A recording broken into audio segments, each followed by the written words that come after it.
I thought, obviously, when you lose your first game, you get a slow start. In the second game, we had to rely on our defense. Our defense was really good just to keep the game reasonable, which we did against Virginia, too. But we got to get our offense going better. I thought Joe did a good job of just kind of maintaining. He didn't score a lot, but I thought he did a good job of, first of all, defensively. Got 3 steals. I thought he kind of stabilized us a little bit. I thought early, Buddy hit a couple big shots to get us back in it. But the difference is Barama was active, down low. He finished around the basket. We looked for him better. I thought he really played well. Joe will be starting Saturday. Are you going to redshirt John Boley, Jack? John Boley's going to redshirt. We just made that determination today, and I think he's going to be really good down the road. We've redshirted 8-10 guys that have been starters for us and been really good players, productive players for us in the last 2 or 3 years of their career, and I think he can be that player too. You got 4 new guys, and they got a lot of work to do to get fit together. And we need game experience. The trip this summer was worthless from that point of view because we played 11 guys, and you're not going to play 11 guys, so we need to get a group that gets used to playing with each other and gets comfortable with each other. I looked at 10 box scores last week at random, and there was not 20 teams. There wasn't one team that played more than 7 guys significant minutes. Not one team in the country. That's the way college basketball is. And somebody's like shaking their head because they didn't know that. Well, it's the facts. It's been the facts for many years. And the whole thing about playing 9 or 10 guys, there's a reason nobody does it. You cannot have consistency with 9 or 10 guys playing significant minutes. You have to get people comfortable and get their minutes. And you can do that with 7, 8 guys. Welcome to the Cuse Militia Podcast with those 2 unapologetically biased, orange-blooded homers, Sean and Joe. What's up, Cuse Nation? Thanks for tuning in to the Cuse Militia Podcast with Sean and Joe. If you like it, please share it. The universal handle for the socials is at Cuse Militia. Go there, join the militia. We are the first Syracuse sports podcast centered around giving you, the fans, a voice. So welcome. Happy Thursday. Thirsty Thursday. For Joe, that is. And Thirsty Mondays, and Thirsty Tuesdays, and Thirsty Wednesdays. No, stop it. We'll see. I made fun of Tyler having a cold, and the next day, would you know it? Would you know it? Cold. Big one. Cold AF, as the lit kids say. Right, Joe? I guess so. I wouldn't know. I'm not sick. So... Shut up. Don't make me laugh either. I can't do that. The Duke preview is up. And also, just so you know, other related football news. Alton Robertson, he was going to play in the Senior Bowl. The school announced today that he's going to do that. So that's cool. Get an extra game with a Cuse player in it, right? I guess, for what it's worth.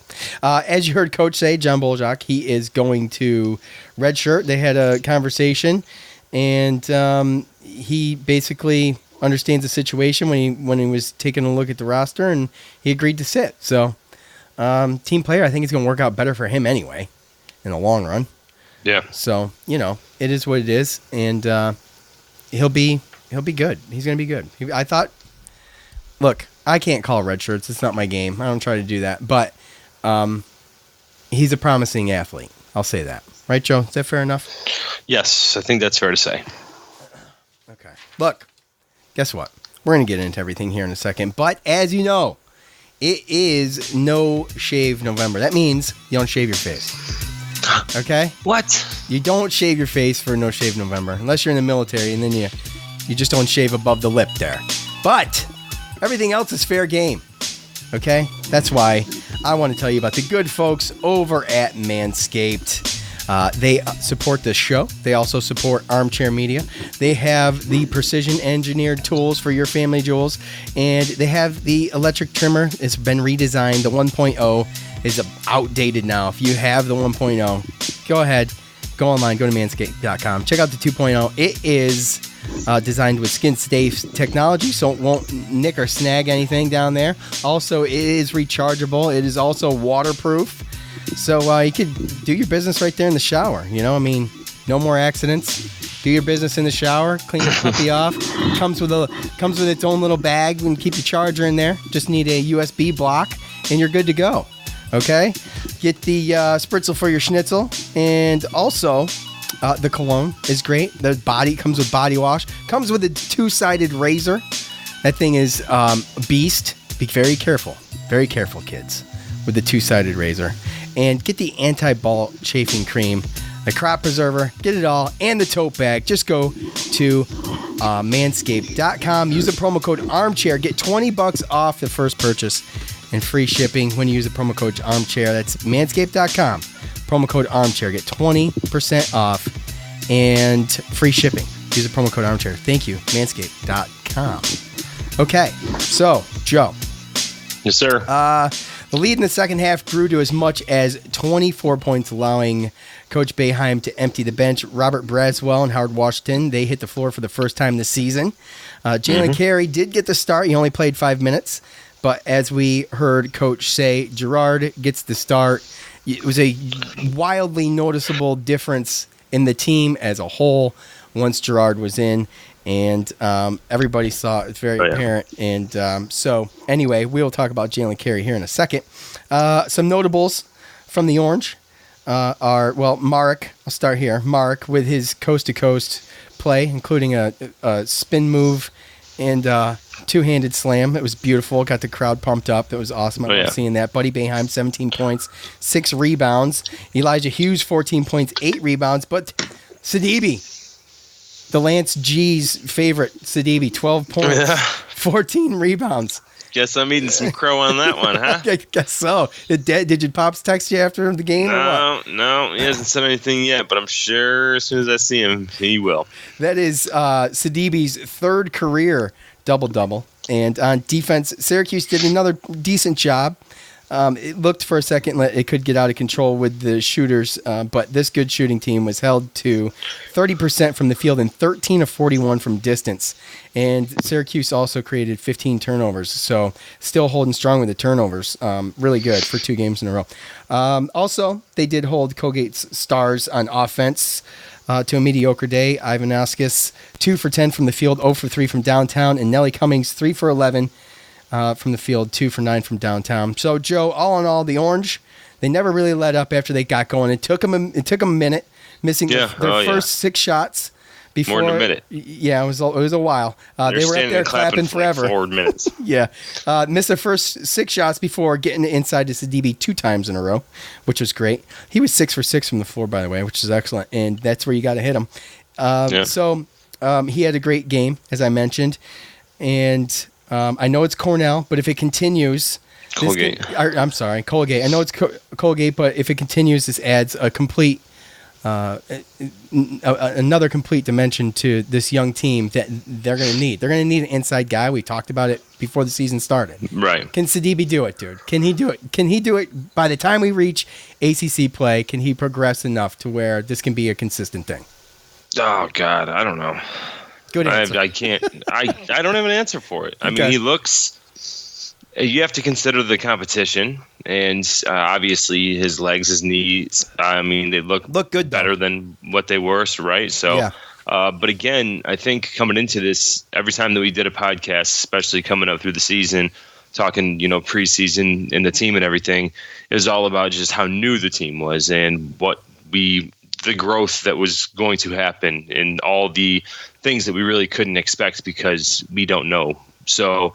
Again, you see guys you see flashes from Godin and Guerriere, who I think a lot of people expected to be able to come in and help this year. And I like the way that Dolce is playing. Sidibe, they look a little bit more confident down there, and we do need scoring down low. Joe Girard, I mean, he's only going to get better. So I think the way we got to look at it this season is we have to look forward to And then we talked about it. It was about being excited about watching this team grow throughout the season. So, again, that's why I throw away the first game against Virginia. And, again, we see something like Colgate where, I was a little worried because I know they're not an awful team, but they're not obviously a Power 5 team. And we went in there and handled business. And to kind of go upon some of the stuff that you were talking about that you didn't really hit, 9 assists and 6 blocks. Or sorry, not 9 assists, 9 steals and 6 blocks on the defense, so Yeah. we got a lot of steals. And when you talked about some of the plays and stuff, I think my favorite little segment there was when Gerard came down and hit that deep 3 and then went down on defense, got the steal, and then threw the alley-oop to Sidibe. I like that. So, again, it's all just about them getting better and just hopefully seeing them get better and better. Yeah, I don't think there's any doubt about it. I think, to compound the problem last time was probably, we never really hit on it, but I think they were intimidated too. I think they were playing nervous. They might have been playing a little scared. I think it's intimidating starting your season in front of your fans against the defending national champions, although, they replace 4 of their starting 5 too, or 3. Right, but even then, you have to look at our situation. They lost a lot. We lost a lot on offense, but that program is set up way better to lose players like that. We have 9 freshmen and sophomores, so Virginia still had juniors and seniors and stuff that were basically coming off the bench last year that are ready to go. So They were in a better position to win a first game like that. Yeah. Well, again, it's intimidating. They just didn't look that comfortable. They eventually looked comfortable. They just weren't. Well, that was a great defense. Yeah, right. And they just weren't hitting their shots. But, to start this game, I bet you everybody was thinking, oh my gosh, here we go again. That first 5 minutes made me nervous. Yeah, we're never going to be able to sit down. Here we go. So, it was good to see, but Jalen Carey played the first 5 minutes. They took him out. They put Gerard in, Joe. This was a buy, sell, or hold question when we had James Zuba on. And, it reared its head pretty quick after the first game. I did not see that coming. But an obvious difference in the team with Gerard at point than Carey at point. Is that fair to say? Yeah, in both games. Yeah. That's proof that it's not really fool's gold. And again, I don't think this goes against the fact that Jalen Carey can't come back and everything, but basketball is, especially college basketball, overall, it's a highly competitive sport. And like Boeheim said in his opens, you're only getting 7-8 guy rotation usually, unless you just have a bunch of guys that you don't really know what to deal with. But 7-8 guy rotation, because there's enough timeouts and the kids are young and energy and stuff like that. So it's hard to crack that 7 or 8 sometimes. So, that's really what it comes down to. There's a lot of high-level competition and a lot of positions on our team. And it's basically who's going to step up and take the bull by the horns and take that position and take that role. And I think that after 2 games, he's going to Gerard, and now that doesn't mean he's got it for the rest of the year. No, but he's earned it. He's earned it up. He's earned it up to this point. Right. I think the one puzzling thing to me was, why Carey didn't play again. Yeah, because I can understand when Gerard came in, finished off the first half. I can understand that, and I can understand Gerard coming in and starting the second half. Yeah, of course. But when he came out, I still expected to see Carey in the second half. So I don't really understand that part of it. But again, it'll be interesting to see the rotation and what it looks like next game. Yeah, it's going to be interesting if Carey comes off the bench as the 2. So, here's the thing. So, obviously, the rumor mill is flying with the, the rumblings of him entering the transfer portal and all that. So, I didn't hear that. You didn't. Rumors. No. There's rumors of it, sure. Go on social media. This is something that Joe doesn't always do. Do you go? No, but I mean, I'm sure they're not rumors from him or anybody that they know. It's probably just It's all It's just speculative. rumblings. Rumblings. Right. Rumblings. Just people talking about it. It's people speculating about it. So. Well, that happens in college basketball. Again, there's 13 scholarships on a team, and only 7 or 8 play. So when it comes down to it, the rest of that other part of that bench is developing talent and young guys in actual like depth. And more you've seen in the society of nowadays, it's if I'm not playing or if I'm not getting my way, then I'm going to go somewhere where I do. And you've seen it in a lot of sports in college, and it doesn't surprise me at this point. And we talked about that in the beginning of the year about how we're still recruiting players, but we don't have any scholarships that are definitely leaving next year. So we pretty much kind of saw this coming, and the writing was going to be on the wall. So, I mean, yeah, there's rumblings, and it doesn't mean it's going to be 100%. But I mean, by the end of the year and in the off season, there's no doubt in my mind that there's going to be some movement. But again, that's not a negative thing. It's just for players. I mean, if you look at it and it goes like this for the rest of the year, Carey doesn't get his burn, and he's sophomore year. He's got 2 more years. He's probably want to go somewhere. I mean, he's playing behind guys that are younger than him. So he's going to want to go somewhere where he can play. And that's just that's the sport. Yeah, I know. And, we all know what happens when Boeheim sits a guy, what can happen. And, it could light a fire under Carey, put Joe Girard out there, let him know, hey, this is your spot. You want your spot? Take it back, basically. I mean, he'll get another shot to take his spot back. Carey's problem is he's just not the shooter that Girard is, and he doesn't have the ball handling Girard has. That's how I see it. And I don't know. I think it's just a lot of how you orchestrate an offense. I mean, Girard, he just looks like a natural kind of point guard out there. And Jalen Carey, he's kind of like a one-on-one take it to the hoop guy. And it just doesn't look as natural or fluid. So, I mean, I don't know if he played shooting guard and got moved to point guard, or they tried to move him to point guard in high school type stuff. But he looks more like a shooting guard to me, the way that he plays the game. Yep. Well, we'll just have to see. I just figured I'd bring it up because it's being talked about. But, either way, he's talented. He is talented. But we knew that it was going to be a problem. Yeah. We foresaw this. I mean, we saw that we had a bunch of talented players and really not a lot of roles carved out yet. So we knew that there's going to be some people that are going to get snubbed in this. And he'll get another shot. He'll at least have that. So anyway, you have anything else? Wrap this game up, Joe? No, I'm just glad that they ended up settling down and it went the way that it did. Yeah, Colgate, not really a slouch. I know they're not like, some Power 5 school like you mentioned, but they're good. They're an experienced team, and they can shoot the ball. So, right. I mean, there was a chance that they could come in and beat this young team. And there's teams from the Patriot League that have upset people in the NCAA tournament, and when it comes to 1, 2, 3 seeds, they don't want to see a team from the Patriot League. You can ask Tennessee that from last year. Exactly. So, all right. Well, that is that. But what do you say we do some fan feedback?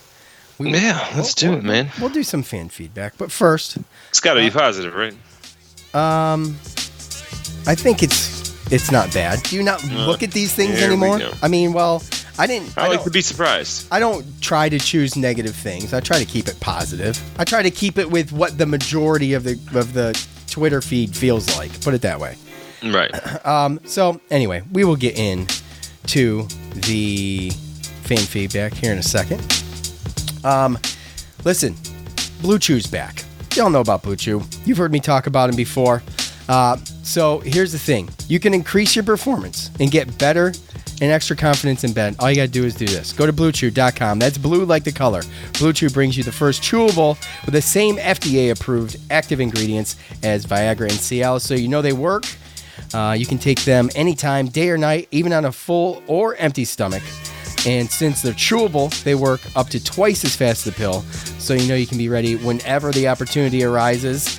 If you could benefit from extra function and more confidence when it counts, Blue Chew is the fast and easy way to experience your performance. Guys may talk a good game, but Blue Chew helps those guys follow through. Blue Chew is prescribed online and ships straight to your door in a discreet package.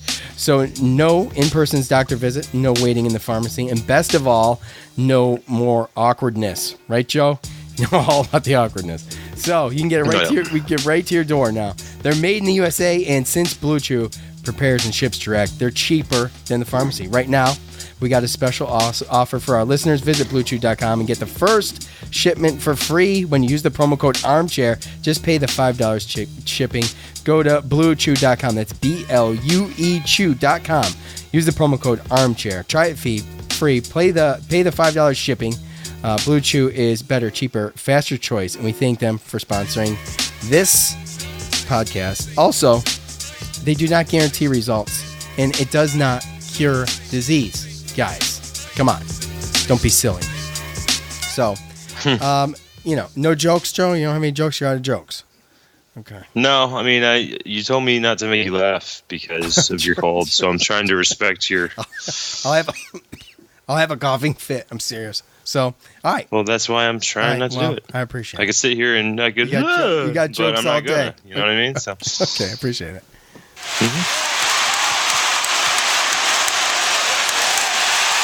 It's time to hear from you, the loudmouths from the Loud House. All right, you guys know what to do. You know what to do. Go to the socials at the end of every game. I propose a question. Thoughts on the game? You see that? You hit the comment button. Leave your comment, and I choose a good handful during the show to read aloud, and we discuss them. That's why we try not to talk too much in the beginning, because this allows for some conversation to open up. So, let's see.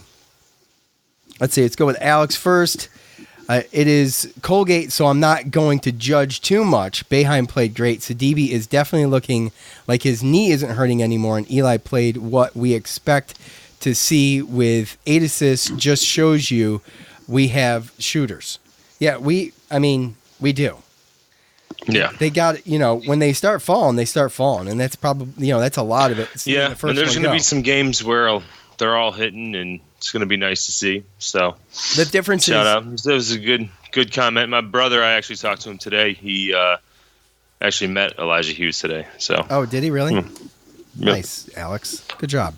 The difference is, Joe, the biggest difference, to me, is that when you've got 3 or 4 of these shooters on the floor at a time, compared to last year, if 1 or 2 of them's cold, you have others to rely on.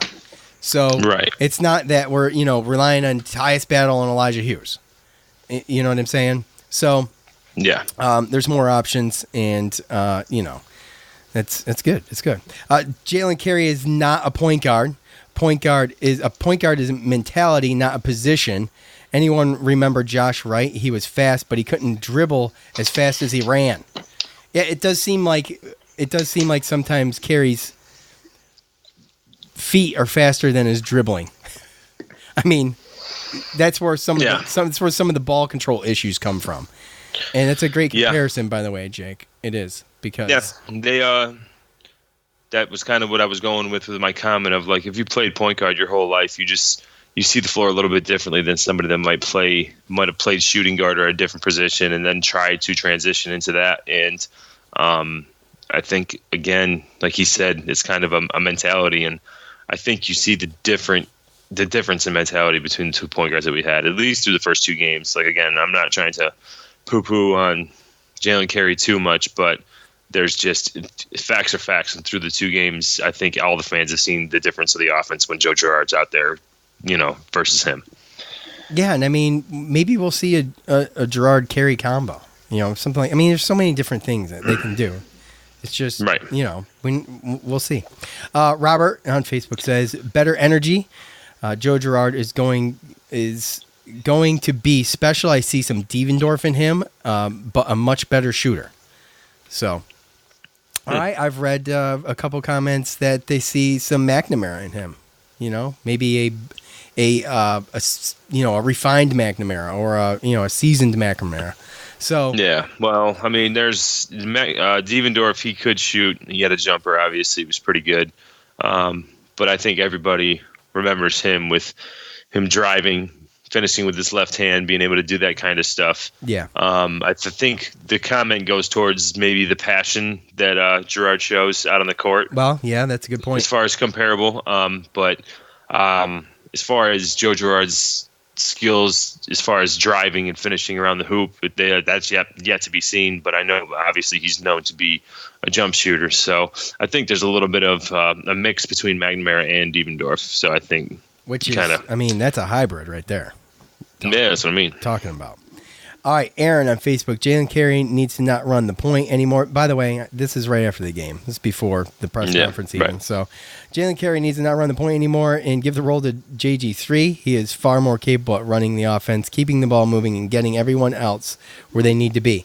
So we saw like a pass off. What was it? Pass off to Buddy. Buddy passed it back to Gerard, and then Gerard passed it back off to CD Bates.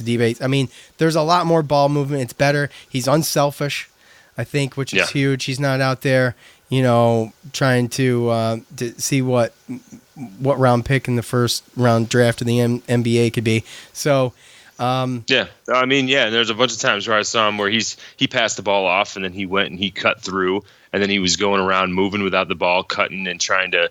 I mean, he turned into a shooting guard. And then he was actually trying to come off of picks, and he was looking for a shot. So, again, there was no, like, passing and standing around waiting for somebody to do something. Around. And I'm not saying that that's what Jalen Carey does all the time, but that's what we're used to have been seeing in the past. Yeah. And it's just a different type of point guard that I think that we've seen. And it's a different type of energy. So far, so good. Yeah. Different type of energy. But not only it's a different type of energy, but again, effort. I mean, he takes care of the ball. He puts his team in good positions to score the ball, and when he doesn't have the ball, he's moving around like a shooting guard because he's a sniper. So, I mean, that's tough to guard. Yeah, it is. Daniel on Facebook, can't close out on rotations, too slow. There was a couple times where Colgate got some nice open looks where they were late to the ball, but they were always in the air. They always had their arms up. But, better teams are going to make some of those shots. And, Colgate was just, they lost it. They lost the touch, and they stopped making those shots. But better teams are going to make those shots. So he's got a point with that. Just fortunately for the Orange last night, Colgate wasn't hitting them.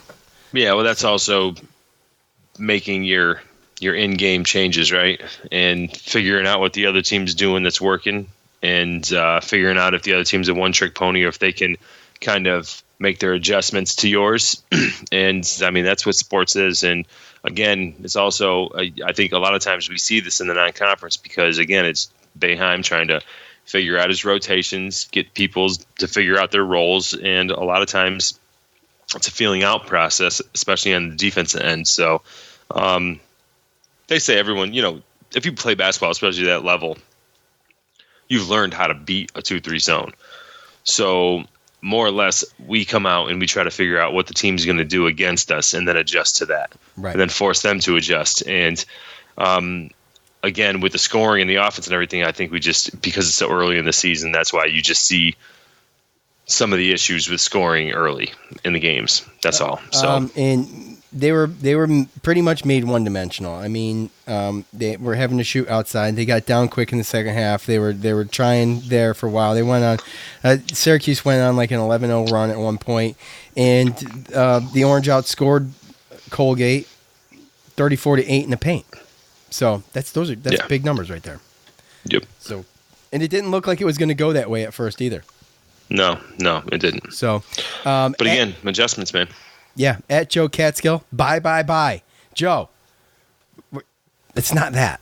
It's not that game right now. This is just fan feedback. But don't get so excited. These kids have great talent and will grow as the season plays out. Better yet, this will be fun to watch. Love JG3 running the point. Unselfish and fearless. Yeah, he is fearless too. But he'll drive the lane. He's not afraid to take shots. He'll pull up and release on almost anything because he's hit them. He's hit them all. So something tells me that he's going to have one of those special nights. You know what I mean? Not necessarily this game, but at some point. Yeah, at some point he's going to. Yeah, I mean, you can't tell me that a guy that's used to scoring that much isn't going to go off. And right. Yeah, at some point, yeah. Well, hopefully it's when we need them most, right? I mean, yeah, right. It might not be this year because this year might be just being a freshman and getting used to it and just facilitating and not trying to do too much. But Yeah. I agree with it. I agree with a lot of the comments about him. I mean, I don't want to get all over fanboy, but I mean, everything that we've seen so far, I mean, you can't really complain. No, I would agree with that. At Orange Faithful, he says, young, he or she, I suppose. That's my thoughts on this game and probably will be my thoughts for the remainder of the season. We are a year or two away from being very good, but I do believe we will compete for an ACC title then. This team will have high ups and low downs, but it will be a fun ride.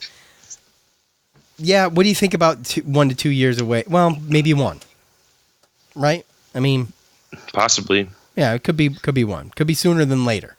Do I think this year is going to be some magical run? I don't think so, only because the evidence isn't there yet. I just think they could. Who knows? They're going to surprise us. Well, again, at some point I just think this is a team that's going to get better every game throughout the whole year. You know. Yeah. So again, I think we're going to go out there and fight, and I think that when players aren't up to snuff, I think we're going to have guys that are going to be more than willing and ready to come off the bench to try to help. And again, I mean, the experience and with these young guys, like, they have 9 freshmen and sophomores. So just getting this, I think we're going to be right there in the middle of the ACC, and I think we're going to be a decent squad. We probably won't be ranked top 25, and I think, like, again, I'll just kind of echo what I said before. I think we'll be a nervous team on the bubble come Selection Sunday, but I think it's going to be exciting to see the growth. Yeah, absolutely. At Mahirio_10 on Twitter says, was awesome to see them wake up. Can't wait to watch these freshmen grow into their roles more, particularly Gerard. Kid can play. Happy to see them get this first win. Colgate will have a great year. And you know what? That's a good point. It's the only one on social media I saw saying that too.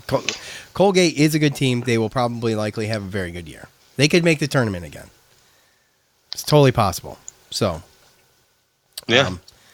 At Grimmy33, we have so much talent and no experience. Come true ACC play. I believe this is a team no one wants to play. Now, I mean, I can see that for this reason alone. Right now, we don't know what we're going to get. So, it could be one of those situations where these teams aren't really... Maybe by then it'll be different, but you don't really know how you're going to prepare for them yet. And plus they're doing a lot more. I feel like they're doing more than they used to. So, the longer we play, though, come ACC time, the more tape there is and the more tricks are exposed. So, they'll know who we are. That's the thing. So Right. Well, that's the point. Right. Exactly. Non-conference. Yeah. At Tony Staffieri, there was a clear message sent over the last week, way more fluidity on both ends. There is still a glaring hole at point guard spot, which will be a persistent problem in ACC play. So, obviously, this was before the press conference, so that broke immediately. But, we'll see how the point guard position develops. Still got plenty of time to see what happens. But, well, again, it's an expectation thing. You have a freshman and a sophomore, whichever one it is, it's going to be their first year starting at the helm. So there's going to be mistakes and there's going to be ugly spots and ugly periods. And that's just so far the last 2 games. Jalen Carey started and they've gone in and they haven't really scored. And then Joe Girard came in and they started scoring. Yeah. And whether it just be by chance or whether there's a reason, it'll eventually iron itself out. Yes, eventually it will. So we will see. We will see.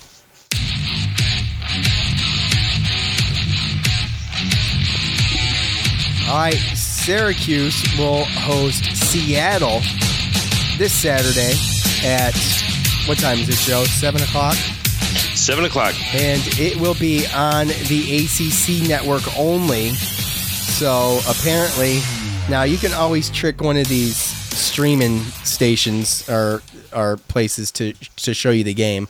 I wasn't on Twitter last night because I had to watch the game from my phone. I didn't get it on TV. I didn't get it anywhere. I didn't get it on ESPN Plus on my TV, but I can get it on ESPN Plus on my phone. Why? I have no idea. Told me the channel wasn't available on my TV through the Fire Stick, but on my phone, let me play it, no problem. So I have no idea. No idea. Maybe it's a difference because it's a mobile device. Maybe I guess it's the only thing I could think. So the all-time series with Seattle and Syracuse sits at 0-0. This is going to be the first time they're meeting. So Seattle sits at 2-2 early in the season. Wins over Pacific Lutheran and Pacific Oregon. Good luck over there with the Pacific teams. They're led by 6'1" junior guard Terrell Brown. Joe, what do we know about Seattle? Seattle U, the first meeting. Tell us. I mean, I think that's pretty much. I think you hit it all, bro. No, they went. So I think it's Coach Jim Hayford's third year. They went 20-14 his first year, 18-14 his second year. And like you said, it's tough to go off the schedule that they've got so far. Any team that they have played, I mean, at Washington State, they got beat by 31. And then they played Eastern Washington and lost by almost, what was that, 8? Yeah. So almost double digits. And Eastern Washington, again, is another team that's kind of comparable to them. So, I mean, they're out of the WAC, and the WAC usually, I mean, New Mexico State for the longest time dominated that. It's usually the school that you see coming out of that and going to the tournament. So it's not really a strong conference. And seeing what we saw yesterday, I just don't know how worried I am. I think Seattle might have overall better players. When you look at their roster, you mentioned Terrell Brown, right? Yeah. And he pretty much leads the team in almost every single category. Points, rebounds, assists. But they do have a 6'9", 230-pound forward, Miles Carter, who also averages double digits and brings down a decent amount of rebounds as well. Almost averages 2 blocks a game. So he's got a little bit of size. But I just overall don't see, I mean, Colgate had more size than these guys do. These guys, they run 4 guards, although one of their guards is 6'7", another one's 6'5", but only legit big man that they really have is Miles Carter. Now they do have a senior, Jordan Dallas, center. He's 6'10", but he's played minimal minutes. So I'm not too worried about this game, although, like I said, I do think they might have a better big man overall, but I don't think they're a better team overall than Colgate. So, yeah. I mean, I don't really see us having a problem. They did manage 115 points, though, one game. Who was that? Yeah, but you're talking about teams that aren't even Division I teams. They've had Pacific, they're 2-2, and yeah, they're 2-2, and their 2 wins are pretty much against non-Division I teams. Yeah. So, yeah, I can't even click on the teams in ESPN, so it tells me what it is. Yeah, they don't even have a logo, like a team logo on ESPN. Right. So it's that bad. So anyway, plus they're coming from the West Coast. And, right. And you know, that's a long haul to Syracuse, and you're going to be, you know. Right. I don't think that the questions going into this game is whether or not we're going to win or lose, or even really by how much, because I don't think it's going to be significant. I think it's just, again, looking at just watching the players. Everyone having their own expectations of certain players and what they can do and how they're going to get better. Paying attention to the rotations and stuff like that, and trying to see if we can't carve some more roles out in this team. So that's really what you want to look at. You don't want to win ugly. Oh, right. Well, it's time to play around, though, I would say. Let's play around a little bit. Exactly. You want to play around. This is the time where you play around, where you try to gain confidence. I mean, we have this game, then we got Cornell, and we got Bucknell, and then we have a situation where we're going into a little bit of a tournament.